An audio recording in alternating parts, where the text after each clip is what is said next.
Ramazon bayrami bir kun birodarlar. Mana bugun tugaydi. Ertaga ertalab bayram. Alloh hammamizga muborak qilsin. Ertaga bayramni o'tkazgandan keyin indindan Shavvolni 6 kun ro'zasini tutish boshlanaveradi. Paydarpay tutsa yaxshi birodarlar.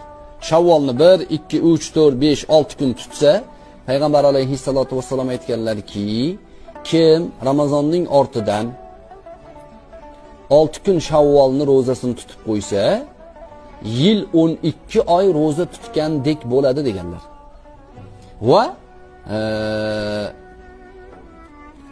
bir yaxshilik qilgan odamga 10 misolida ajr beriladi deb oyatni o'qiganlar.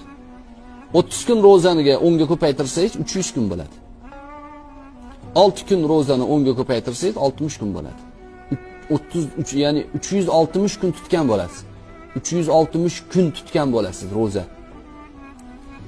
365 kun-ku desa, ha 365 kunda 5 kuningiz hayit, bayram. Ramazonda 1 kun bayram, Qurbon hayitda 4 kun bayram. U kunlarda zotan ro'za tutib bo'lmaydi.